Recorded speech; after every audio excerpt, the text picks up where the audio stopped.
Latest news के लिए हमारे चैनल को सब्सक्राइब करें और नोटिफिकेशन सबसे पहले पाने के लिए बेल आइकन प्रेस करें।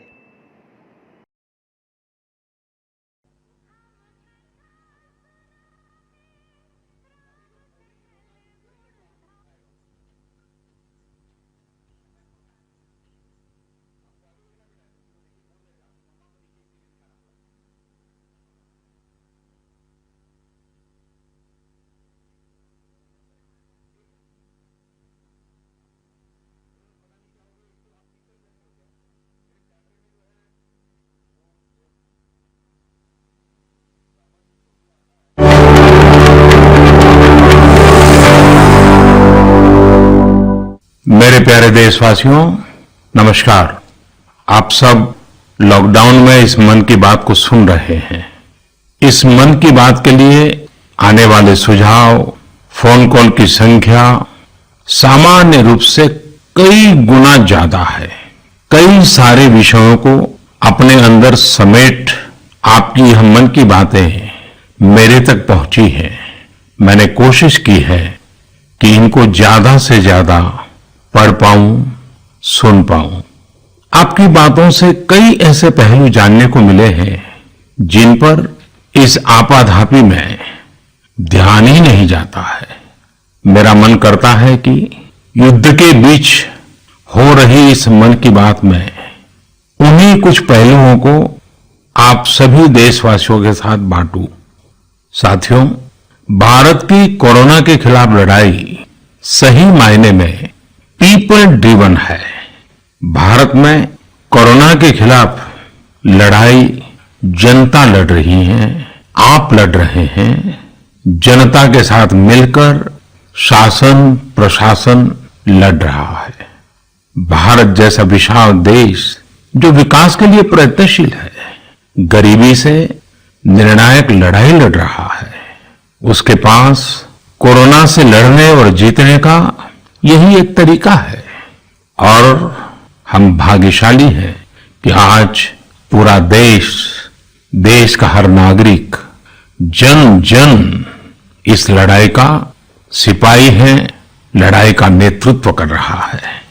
आप कहीं भी नजर डालिए, आपको एहसास हो जाएगा कि भारत की लड़ाई पीपल ड्रिवन है।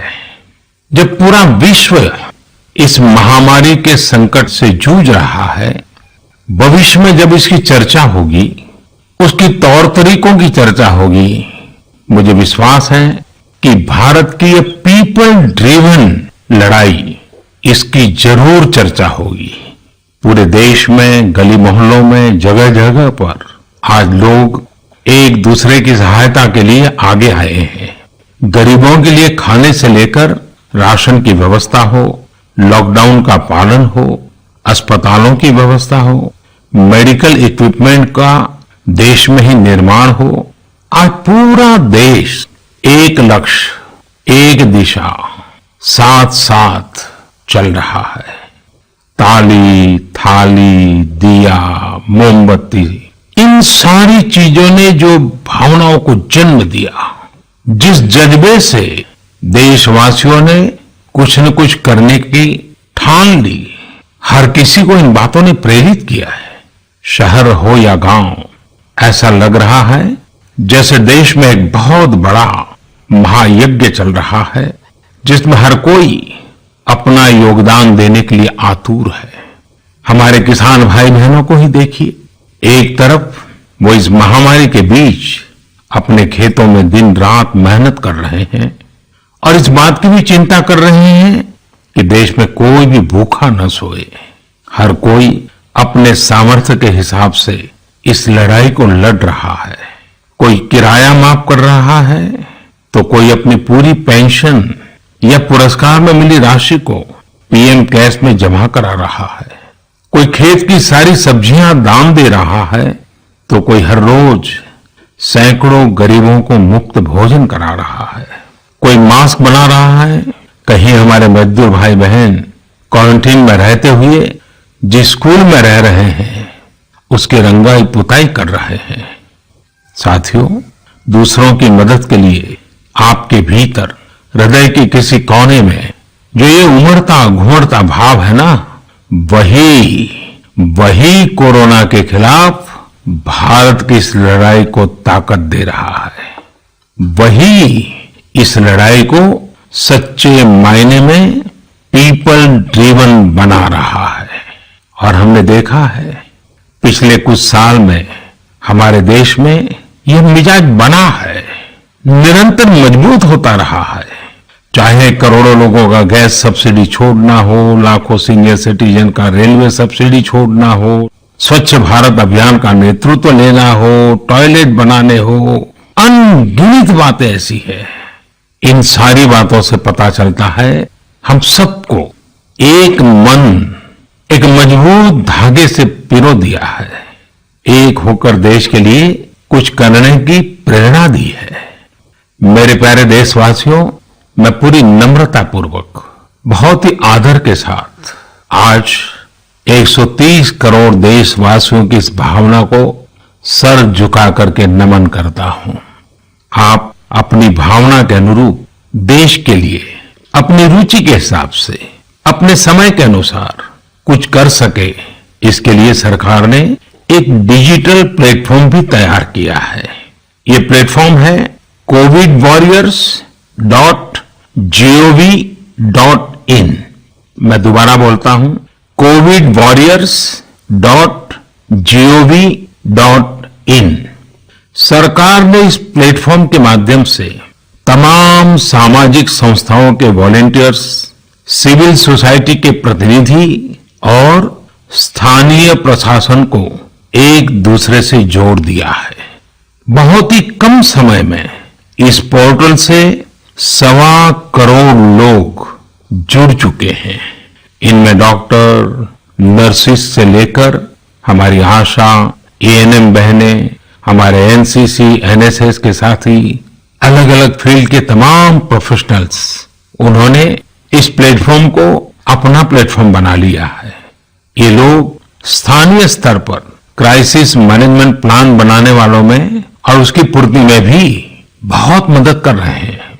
आप भी covidwarriors.gov.in से जुड़कर देश की सेवा कर सकते हैं, कोविड वॉरियर बन सकते हैं।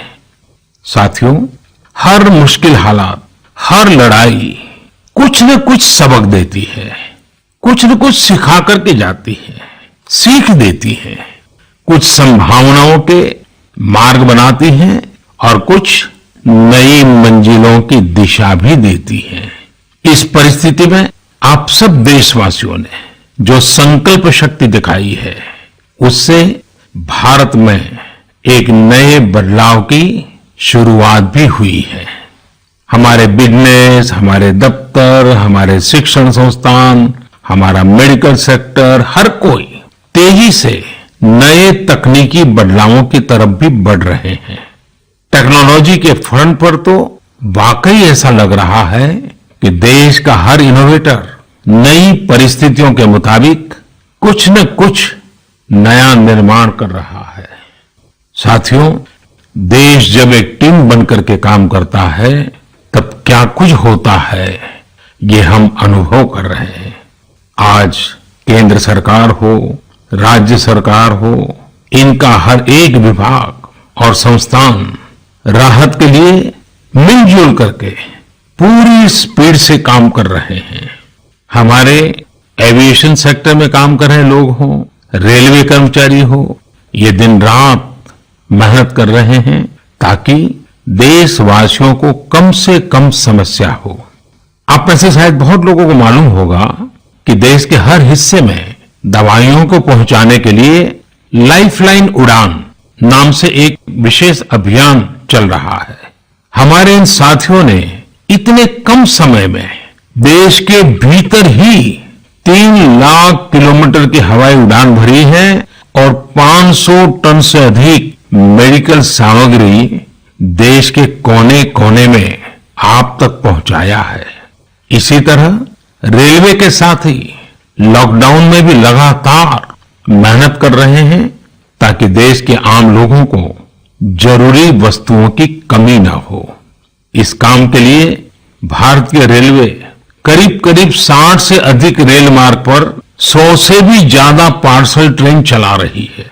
इसी तरह दवाओं की आपूर्ति में हमारे डाक विभाग के लोग बहुत अहम भूमिका निभा रहे हैं। हमारे ये सभी साथी सच्चे अर्थ में कोरोना के वॉरियर ही हैं। साथियों, प्रधानमंत्री गरीब कल्याण पैकेज के तहत गरीबों के अकाउंट में पैसे सीधे ट्रांसफर किए जा रहे हैं। वृद्धावस्था पेंशन जारी की गई है। गरीबों को 3 महीने के मुफ्त गैस सिलेंडर, राशन जैसी सुविधाएं भी दी जा रही हैं।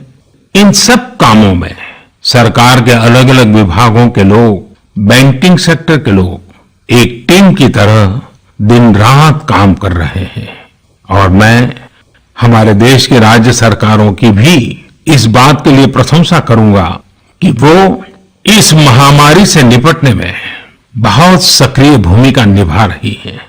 स्थानीय प्रशासन, राज्य सरकारें जो जिम्मेदारी निभा रही हैं, उसकी कोरोना के खिलाफ लड़ाई में बहुत बड़ी भूमिका है। उनका ये परिश्रम बहुत प्रशंसनीय है। मेरे प्यारे देशवासियों, देश भर से स्वास्थ्य सेवाओं से जुड़े लोगों ने अभी हाल ही में जो अध्यादेश लाया गया है, उस पर अपना संतोष व्यक्त किया है। इस अध्यादेश में कोरोना वॉरियर्स के साथ हिंसा, उत्पीड़न और उन्हें किसी रूप में चोट पहुंचाने वालों के खिलाफ बेहद सख्त सजा का प्रावधान किया गया है। हमारे doctor, nurses, paramedical staff, community health workers और ऐसे सभी लोग जो देश को कोरोना मुक्त बनाने में दिन रात जुटे हुए हैं, उनकी रक्षा करने के लिए ये कदम बहुत जरूरी था।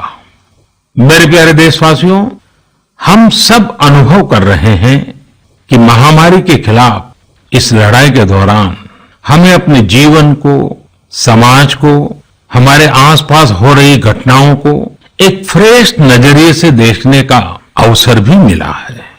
समाज के नजरिए में भी व्यापक बदलाव आया है।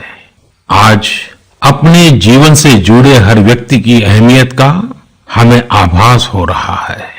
हमारे घर में काम करने वाले लोग हों, हमारी जरूरतों को पूरा करने के लिए काम करने वाले हमारे सामान्य कामगार हों, पड़ोस की दुकानों में काम करने वाले लोग हों, इन सब की कितनी बड़ी भूमिका है, हमें यह अनुभव हो रहा है। इसी तरह जरूरी सेवाओं की डिलीवरी करने वाले लोग, मंडियों में काम करने वाले हमारे मजदूर भाई बहन, हमारे आस पड़ोस के ऑटो चालक, रिक्शा चालक, आज हम अनुभव कर रहे हैं कि इन सब के बिना हमारा जीवन कितना मुश्किल हो सकता है।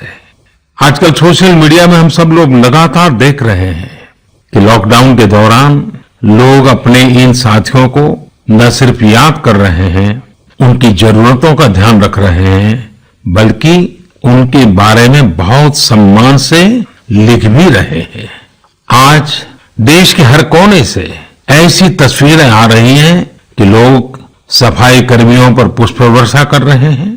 पहले उनके काम को संभवतः आप भी कभी नोटिस नहीं करते थे। डॉक्टर हो, सफाई कर्मी हो, अन्य सेवा करने वाले लोग हो, इतना ही नहीं, हमारी पुलिस व्यवस्था को लेकर भी आम लोगों के सोच में काफी बदलाव हुआ है। पहले पुलिस के विषय में सोचते ही नकारात्मकता के सिवाय हमें कुछ नजर नहीं आता था। हमारे पुलिसकर्मी आज गरीबों, जरूरतमंदों को खाना पहुंचा रहे हैं, दवा पहुंचा रहे हैं। जिस तरह से हर मदद के लिए पुलिस सामने आ रही है, इससे पुलिसिंग का मानवीय और संवेदनशील पक्ष हमारे सामने उभर करके आया है, हमारे मन को झकझोर दिया है, हमारे दिल को छू लिया है। एक ऐसा अवसर है जिसमें आम लोग पुलिस से भावात्मक तरीके से जुड़ रहे हैं। हमारे पुलिस कर्मियों ने इसे जनता की सेवा के एक अवसर के रूप में लिया है और मुझे पूरा विश्वास है इन घटनाओं से आने वाले समय में सच्चे अर्थ में बहुत ही सकारात्मक बदलाव आ सकता है और हम सब ने इस सकारात्मकता को कभी भी नकारात्मकता के रंग से रंगना नहीं है। साथियों, हम अक्सर सुनते हैं प्रकृति, विकृति और संस्कृति। इन शब्दों को एक साथ देखें और इसके पीछे के भाव को देखें तो आपको जीवन को समझने का भी एक नया द्वार खुलता हुआ दिखेगा। अगर मानव प्रकृति की चर्चा करें तो ये मेरा है, मैं इसका उपयोग करता हूं। इसको और इस भावना को बहुत स्वाभाविक माना जाता है, किसी को इसमें कोई ऐतराज नहीं होता। इसे हम प्रकृति कह सकते हैं। लेकिन जो मेरा नहीं है, जिस पर मेरा हक नहीं है, उसे मैं दूसरे से छीन लेता हूं, उसे छीनकर उपयोग में लाता हूं, तो हम इसे विकृति कह सकते हैं। इन दोनों से परे, प्रकृति और विकृति से ऊपर जब कोई संस्कारित मन सोचता है या व्यवहार करता है तो हमें संस्कृति नजर आती है।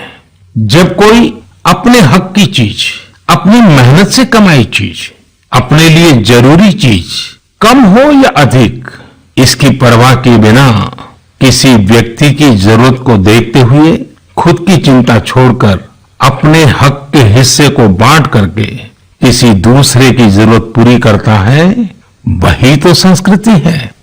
साथियों, जब कसौटी का काल होता है तब इन गुणों का परीक्षण होता है।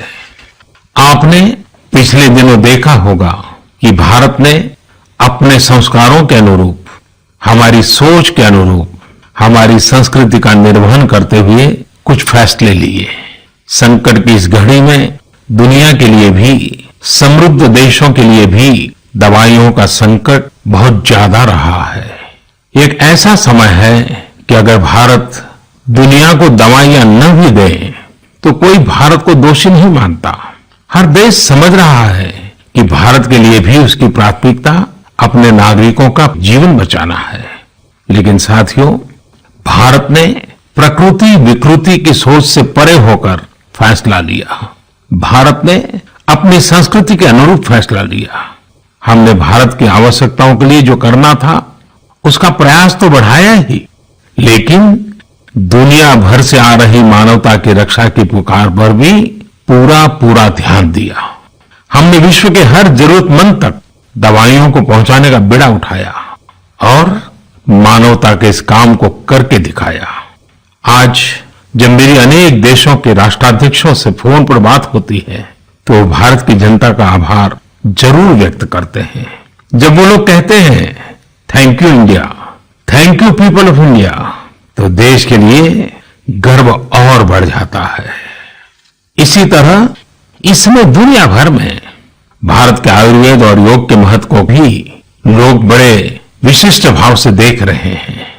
सोशल मीडिया पर देखिए, हर तरफ इम्यूनिटी बढ़ाने के लिए किस तरह से भारत के आयुर्वेद और योग की चर्चा हो रही है। कोरोना की दृष्टि से आयुष मंत्रालय ने इम्यूनिटी बढ़ाने के लिए जो प्रोटोकॉल दिया था, मुझे विश्वास है कि आप लोग इसका प्रयोग जरूर कर रहे होंगे।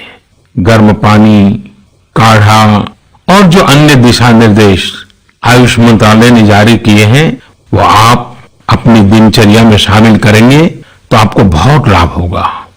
साथियों, वैसे ये दुर्भाग्य रहा है कि कई बार हम अपनी ही शक्तियां और समृद्ध परंपराओं को पहचानने से इनकार कर देते हैं। लेकिन जब विश्व का कोई दूसरा देश एविडेंस बेस्ड रिसर्च के आधार पर वही बात करता है, हमारी फॉर्मूला हमें सिखाता है, तो हम उसे हाथों हाथ ले लेते हैं। संभवतः इसके पीछे एक बहुत बड़ा कारण सैकड़ों वर्षों की हमारी गुलामी का कालखंड रहा है। इस वजह से कभी कभी हमें अपनी ही शक्ति पर विश्वास नहीं होता है, हमारा आत्मविश्वास कम नजर आता है। इसलिए हम अपने देश की अच्छी बातों को, हमारे पारंपरिक सिद्धांतों को एविडेंस बेस्ड रिसर्च के आधार पर आगे बढ़ाने के बजाय उसे छोड़ देते हैं, उसे हीन समझने लगते हैं। भारत की युवा पीढ़ी को अब इस चुनौती को स्वीकार करना होगा। जैसे विश्व ने योग को सहज स्वीकार किया है, वैसे ही हजारों वर्षों पुराने हमारे आयुर्वेद के सिद्धांतों को भी विश्व अवश्य स्वीकार करेगा। हाँ, इसके लिए युवा पीढ़ी को संकल्प लेना होगा और दुनिया जिस भाषा में समझती है उस वैज्ञानिक भाषा में हमें समझाना होगा, कुछ करके दिखाना होगा। साथियों, वैसे कोविड-19 के कारण कई सकारात्मक बदलाव हमारे काम करने के तरीके, हमारी जीवन शैली और हमारी आदतों में भी स्वाभाविक रूप से अपनी जगह बना रहे हैं। आपने सबने भी महसूस किया होगा इस संकट ने कैसे अलग अलग विषयों पर हमारी समझ और हमारी चेतना को जागरूक किया है। जो असर हमें अपने आसपास देखने को मिल रहे हैं, इनमें सबसे पहला है मास्क पहनना और अपने चेहरे को ढककर रखना। कोरोना की वजह से बदलते हुए हालात में मास्क भी हमारे जीवन का हिस्सा बन रहा है। वैसे हमें इसकी भी आदत कभी नहीं रही कि हमारे आसपास के बहुत सारे लोग मास्क में दिखे, लेकिन अब हो यही रहा है। हाँ, इसका ये मतलब नहीं है कि जो मास्क लगाते हैं वे सभी बीमार हैं। और जब मैं मास्क की बात करता हूं तो मुझे एक पुरानी बात याद आती है। आप सबको भी याद होगा, एक जमाना था कि हमारे देश के कई ऐसे इलाके ऐसे होते थे कि वहां अगर कोई नागरिक फल खरीदता हुआ दिखता था तो आस पड़ोस के लोग उसको जरूर पूछते थे, क्या घर में कोई बीमार है? यानी फल मतलब बीमारी में ही खाया जाता है, ऐसी एक धारणा बनी हुई थी। हालांकि समय बदला और ये धारणा भी बदली। वैसे ही मास्क को लेकर भी धारणा अब बदलने वाली ही है। आप देखिएगा, मास्क अब सभ्य समाज का प्रतीक बन जाएगा। अगर बीमारी से खुद को बचना है और दूसरों को भी बचाना है तो आपको मास्क लगाना पड़ेगा। और मेरा तो सिंपल सुझाव रहता है, गमछा, मुंह ढकना है। साथियों, हमारे समाज में एक और बड़ी जागरूकता ये आई है कि अब सभी लोग ये समझ रहे हैं कि सार्वजनिक स्थानों पर थूकने के क्या नुकसान हो सकते हैं। यहां वहां कहीं पर भी थूक देना गलत आदतों का हिस्सा बना हुआ था। ये स्वच्छता और स्वास्थ्य को गंभीर चुनौती भी देता था। वैसे एक तरह से देखें तो हम हमेशा से ही इस समस्या को जानते रहे, लेकिन ये समस्या समाज से समाप्त होने का नाम ही नहीं ले रही थी। अब वो समय आ गया है कि इस बुरी आदत को हमेशा हमेशा के लिए खत्म कर दिया जाए। कहते भी हैं कि बेटर लेट देन नेवर, तो देर भले हो गई हो, लेकिन अब ये थूकने की आदत छोड़ देनी चाहिए। ये बातें जहां बेसिक हाइजीन का स्तर बढ़ाएंगी, वहीं कोरोना संक्रमण को फैलने से रोकने में भी मदद करेगी। मेरे प्यारे देशवासियों, ये सुखद संयोग ही है कि आज जब आपसे मैं मन की बात कर रहा हूं तो अक्षय तृतीया का पवित्र पर्व भी है। साथियों, क्षय का अर्थ होता है विनाश, लेकिन जो कभी नष्ट नहीं हो, जो कभी समाप्त नहीं हो, वो अक्षय है। अपने घरों में हम सब इस पर्व को हर साल मनाते हैं, लेकिन इस साल हमारे लिए इसका विशेष महत्व है। आज के कठिन समय में यह एक ऐसा दिन है जो हमें याद दिलाता है कि हमारी आत्मा, हमारी भावना अक्षय है। यह दिन हमें याद दिलाता है कि चाहे कितनी भी कठिनाइयां रास्ता रोके, चाहे कितनी भी आपदाएं आए, चाहे कितनी भी बीमारियों का सामना करना पड़े, इनसे लड़ने और जूझने की मानवीय भावनाएं अक्षय है। माना जाता है कि यही वो दिन है जिस दिन भगवान श्री कृष्ण और भगवान सूर्यदेव के आशीर्वाद से पांडवों को अक्षय पात्र मिला था। अक्षय पात्र यानी एक ऐसा बर्तन जिसमें भोजन कभी समाप्त नहीं होता है। हमारे अन्नदाता किसान हर परिस्थिति में देश के लिए, हम सब के लिए इसी भावना से परिश्रम करते हैं। इन्हीं के परिश्रम से आज हम सब के लिए, गरीबों के लिए देश के पास अक्षय अन्न भंडार है। इस अक्षय तृतीया पर हमें अपने पर्यावरण, जंगल, नदियां और पूरे इकोसिस्टम के संरक्षण के बारे में भी सोचना चाहिए, जो हमारे जीवन में महत्वपूर्ण भूमिका निभाते हैं। अगर हम अक्षय रहना चाहते हैं तो हमें पहले यह सुनिश्चित करना होगा कि हमारी धरती अक्षय रहे। क्या आप जानते हैं कि अक्षय तृतीया का यह पर्व दान की शक्ति यानी पावर ऑफ गिविंग का भी एक अवसर होता है। हम हृदय की भावना से जो कुछ भी देते हैं वास्तव में महत्व उसी का होता है। यह बात महत्वपूर्ण नहीं है कि हम क्या देते हैं और कितना देते हैं। संकट के इस दौर में हमारा छोटा सा प्रयास हमारे आसपास के बहुत से लोगों के लिए बहुत बड़ा संबल बन सकता है। साथियों, जैन परंपरा में भी यह बहुत पवित्र दिन है, क्योंकि पहले तीर्थंकर भगवान ऋषभदेव के जीवन का यह एक महत्वपूर्ण दिन रहा है। ऐसे में जैन समाज इसे एक पर्व के रूप में मनाता है और इसलिए ये समझना आसान है कि क्यों इस दिन को लोग किसी भी शुभ कार्य को प्रारंभ करना पसंद करते हैं। चूंकि आज कुछ नया शुरू करने का दिन है, तो ऐसे में क्या हम सब मिलकर अपने प्रयासों से अपनी धरती को अक्षय और अविनाशी बनाने का संकल्प ले सकते हैं? साथियों, आज भगवान बसवेश्वर जी की भी जयंती है। ये मेरा सौभाग्य रहा है कि मुझे भगवान बसवेश्वर की स्मृतियां और उनके संदेश से बार बार जुड़ने का, सीखने का अवसर मिला है।